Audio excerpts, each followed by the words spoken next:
Hello, ladies. Thank you so much for tuning in today. This is going to be a great One Simple Step podcast today. The purpose of this is to empower women so that they can take the steps to healing and wholeness. So today, our topic is, what is a doula? How can a doula help me? Do I need a doula in my pregnancy or delivery? And today I love having my guest, Tiffany Hardegree. She is actually in China right now, in Shanghai.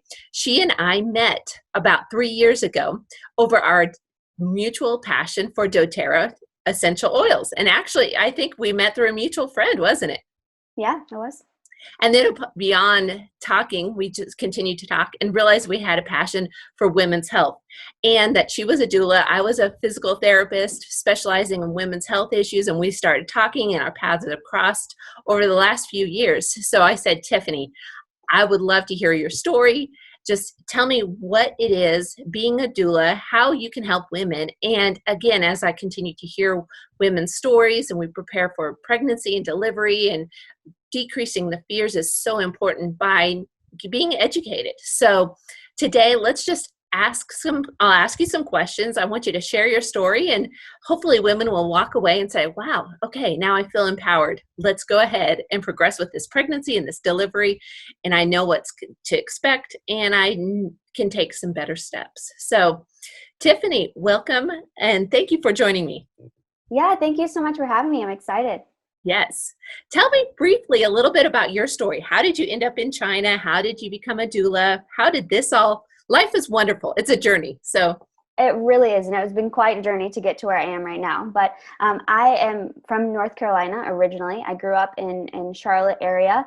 And I actually went to school in Asheville, North Carolina, to become a teacher. I've always loved kids, and I got a degree in psychology and my K6 teaching licensure. And that is exactly what took me to China. Teaching is what brought me to China. And I was only supposed to be here for a year. And here I am almost 6 years later, still in China, and have done a complete career change. And I totally changed my career probably 2.5, 3 years ago, when I was just presented with the opportunity. And actually a friend of mine, right after college, she was having her first baby, and she said, Tiffany, you need to be a doula. Can you be my doula? Her husband was overseas. And at that time I said, Kim, what is a doula? I don't even know what that means. And she said, oh, read this book. You will be really good at it. You should do it. And I didn't know anything about it. But I've always been obsessed with pregnancy, labor, delivery. And I've been that like really overly excited friend for anyone that's been pregnant. And I want to know everything, like how does your appointment go? How's the baby measuring? All the things. And so, the opportunity kind of presented itself here in China for me to quit teaching full time. I got married and I was able to quit teaching full time. And my husband really encouraged me to go for something that I was passionate about. And supporting women is something, helping people, bottom line, is really something I'm passionate about. And being a doula is really that. It's helping women, empower women, and educate them, and help them feel comfortable with the birthing experience. So yeah, and it feels like I've been a doula my whole life, and it's only been 2.5, 3 years. So yeah, I love it. Wow. And doTERRA essential oils have played into your role as a doula as well. Yeah, again, something else I was introduced to when I came to China, doTERRA essential oils. I knew nothing about natural lifestyle. I knew nothing about essential oils. And again, the whole doula thing, I thought it was all to be honest, if I can be honest, I thought it was all a hippie thing. Like, I knew nothing about it. And so when you know more, you do better, right? So I started learning. The essential oils work. It's science. They work on a cellular level. So they can really help our bodies. And lifestyle choices that we make can make a huge difference on our health and wellness. And so I started learning about natural lifestyle. And then of course, with my passion of pregnancy, it just all started to come together beautifully. And now I'm an oil loving doula, sharing oils, sharing in people's pregnancies and deliveries, and loving life. That's great. Well, let's start out with our basic question, because I feel like there's women in both one camp or the other. Either it's, I'm pregnant, I'm going to have a doula. What is a doula? why would I need one? So let's start out. What is a doula, and why did you become a doula? You kind of did that in your story a little bit, but let's start out and kind of the role of a doula. That's a great question. So I get this question a lot. What's the difference between a doula and a midwife, Yes. right? So a doula is not medically trained. We have training in understanding the physiology of pregnancy, labor, delivery, but we're not medically trained. So we're not going to be checking your cervix. We're not going to be directing any medical care. Our role is not to direct care. Our role is to really advocate for mom. Our role is to help mom understand what's happening within her pregnancy, labor, delivery, and to help her to make an educated decision. So I like to explain it as I'm your voice. Right. You know, we talk about what you desire before your delivery. And we, of course, we make a birth plan knowing that birth is unpredictable. Yes. And we need to remain flexible with our birth plan. But it's being prepared. It's knowing what could happen. And then also a lot of my job is weighing the risks and benefits, right? Helping to ask questions to fully understand what are the benefits to doing this? What are the risks to doing this? Because oftentimes birth can be very medical. Yes. This is a checklist of what we need to do to get through the birth. And you know, depending on where you are in the world, some doctors really like to make it go quickly. So they're going to do a lot of interventions to make it go quickly. Whereas, you know, all of the decisions that you make have an effect. And I think, overall as a doula, I'm there to support you in having the birth experience that you desire, having a positive birth experience, and one that you understand and are present for, not one that you're just along for the ride, doing whatever's, you know, going through whatever's done for you. Most definitely.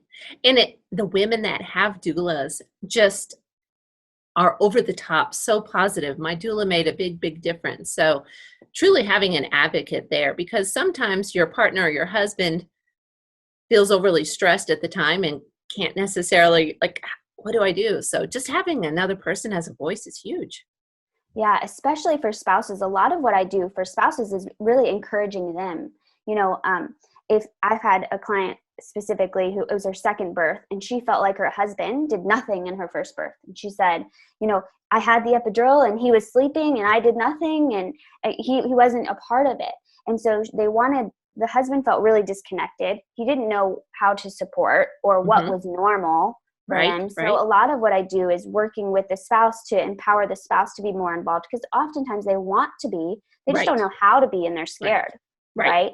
So being able to support them, it's a team effort. So a doula does not replace a partner by any means. We're a team, and we're there to support. And especially, you know, deliveries can go for a long time. So it's nice to have a tag team, you know, to help with the counter pressure, to help with all the things. So definitely. Yeah. And we know that if mom is relaxed and feels safe and secure, then the pregnancy, I mean, the labor progresses even more. So exactly. It's so important. So important. Yes. What are some of the benefits of having a doula in delivery? So I will, I have some numbers for you here for some stats about being the importance of having a doula and benefits. So 31% less of using Pitocin.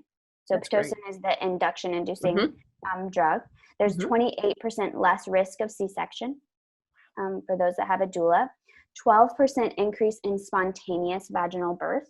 And 9% less use of any medications for pain relief. So this is important. I want people to pay attention to that, because a lot of times people say, oh, I only need a doula if I want to have a natural pain relief birth. And that is not the case. I have, you know, and that's a question I get all the time. As a doula, what do you think about an epidural? To be honest, doesn't matter what I think about an epidural. That's not my role. It's not my birth. So it doesn't matter what my opinion is about an epidural. So I don't even share. I don't have an opinion. That's great. You know, that's not what's important. So yes, I have clients that have epidurals, that don't have epidurals, that have water births, that have cesareans, all of the above. It doesn't matter what kind of birth you desire or what kind of birth you have. Having a doula can still be, like I said, in any situation, be really helpful to be an advocate for you, to help you understand what's happening, to help you weigh the risks and benefits and all the things. Definitely. There's also a 14% less risk of babies going to the NICU with those that have a doula. And 34% less risk of being dissatisfied with your birth experience. That's huge. Right. That's huge. It's huge. We, again, births can go different than we planned, but we don't want them to be traumatic. We really want it to be a positive experience.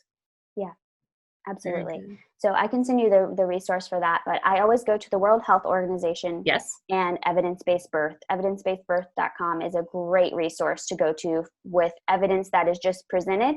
The research is presented in an understandable way, and it's just, there's no opinion involved. It's not biased. It's literally just the research. So those are the two places that I go to for research. Definitely. And that's just evidence-basedbirth.com. So it's great information podcast. And it's great. It's not just an opinion. It's backed up because, again, we can get a lot of information out here. I mean, lots of information, but how do I know what's real and based on the evidence? So that's important. For sure. Definitely. So let's jump into the next question. What does a prepared mama look like going into delivery? What would you say? So this is a big one. So I would say the most important thing is being educated. Go to a prenatal classes. Learn about the process of delivery, labor and delivery.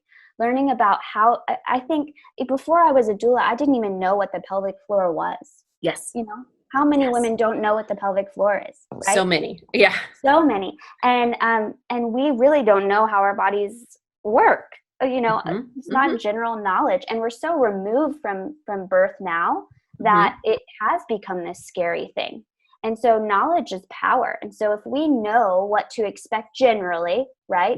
What, you know, the general signs of labor are and what to expect in the delivery process, then you're going to get rid of some of those fears.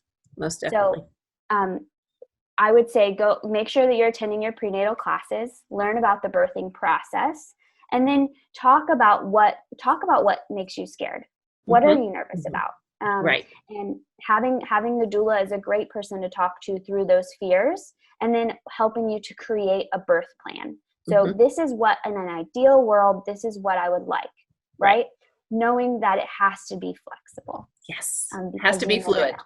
Yes, has to be fluid. And a great thing that I like to teach people is an acronym that's going to help with asking the right questions. And the acronym is BRAIN. So B being benefits. What are the benefits making this decision? R is risks. What are the risks that are involved? A, alternatives. Are there any alternatives? And I, intuition. What is my gut? What is my gut saying I should be doing? I think we often disregard our intuition. We just follow what, you know, we're told to do. And often, you know, we have a gut for a reason. We have that intuition. So listen to that. And in nothing, what if we did nothing? What if we were to wait it out? So if you're in the middle of, you know, let's say your labor isn't progressing and your doctor wants to rupture your membranes, or maybe you want to start Pitocin. Well, what are the benefits of making this decision? What are the benefits of starting Pitocin? What are the risks that are involved? You know, are there any other, can we try anything else? What does my gut say I want to do? And how long can we wait before we make this decision? Can we wait right now? So being prepared with those questions can be really helpful going into the process, because like we said, we have our birth plan, but in the moment we might need to, you know, the risks may not, or the benefits may outweigh the risks. Let's say in an epidural, just as an example, you may not want an epidural, and you may have gone into this birth with the plan to not have one, but at sometimes the benefits outweigh the risk in an epidural.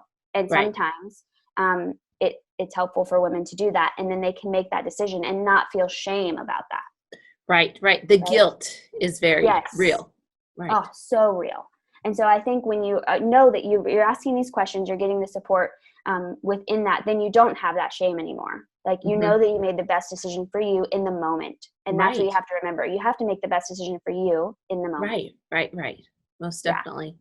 And again, one of those common things are, oh, I failed at vaginal delivery, so I had to have a C-section. I'm like, no, look, that's what I tell women too, is go through all the possible scenarios so Right. that we got to keep our eyes on the goal of a healthy mom, healthy baby. And we give Absolutely. ourselves a lot of guilt, not just in delivery. I think just we as women give Hmm. ourselves a lot of guilt. Absolutely, absolutely, especially around birth and breastfeeding Yeah. and Oh, all yeah. the things, right? There's so Yeah. much Yeah. shame, but at the end of the day, like you said, we have to think about what's the healthiest way to Hmm. healthy baby, healthy mom, right? And Yep. sometimes we don't have the answer. Sometimes we don't know why the labor is not progressing, or we don't know why, Yeah. you've had to move to a cesarean. Sometimes you've had to, and there's no answer why.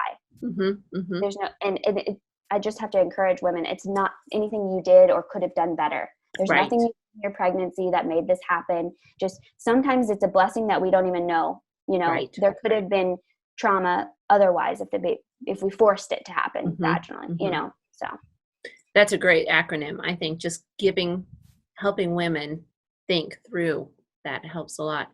Okay. So, what would you say to a lady that's planning on having a C-section or in the middle of the vaginal delivery, something changes and they do have to have a cesarean delivery? How does a doula help with that type of a situation? It really depends on the hospital where you are, as far as Hmm. how much help the doula can provide in the cesarean. But whether you have the doula in the OR room with you or not, you Uh-huh. want to advocate for skin to skin in the OR. I think that's something that not a lot of women know. You can actually Right. still do skin to skin in the OR oftentimes, Hmm. and there's other things you can be asking Hmm. for when you're going into a cesarean. Um, and when again, the biggest thing for me when I'm in a vaginal delivery, the plan is vaginal delivery, and then it changes to Hmm. cesarean, is working on the mindset for the mom and helping her to understand she's strong, she's enough, she is capable, she's not done anything to cause this to happen. Right. It's just the safest and best, the benefits of a cesarean very much outweigh the risks. Uh-huh. And so I am able to, here in China, I'm able to go into the OR and talk them through what's happening. So, talk them through. It's also really helpful to know the process of the cesarean Right. before you do it, right? The epidural happens first, and then you have to Hmm. lie down, and then all the things, right? Hmm. And so I have the opportunity to be able to be the person that provides the skin to skin. So I can with a cesarean, the thing that's different is they don't go immediately to skin. They have to check the baby first. So they Uh-huh. check the baby first. So I get to go over, take photos of the baby, Oh, that's um, neat. and have those special first photos of the weight and everything, and then bring the baby over to mom to do skin to skin. I have a little more leeway because I partner with an OBGYN clinic. Uh-huh. So I'm not sure that would be possible everywhere globally to have the doula with you. But Right. I would definitely advocate for skin to skin Hmm. in cesarean, even if you have to have a cesarean. And a doula, even if you can't be present in the OR, you can do a lot of preparation work with someone before the cesarean and support for after the cesarean, right? Excellent. Yeah. So there's still a lot that you can do as a doula for people that have a cesarean. Yeah. And again, the same theme comes up and over, providing peace, Hmm. relaxing, answering questions. And I know you explain things really, really well because we've been in some situations together and you're just calm, you're a peaceful presence. And it's like, I can ask any question. A question's not going to be stupid. I think sometimes women, well, that's the doctor. I can't ask the doctor that question. So, For again, sure. Yeah. thank you for all the women that you're helping and all the doulas that it's amazing. It's just another piece that just makes birth so much more beautiful.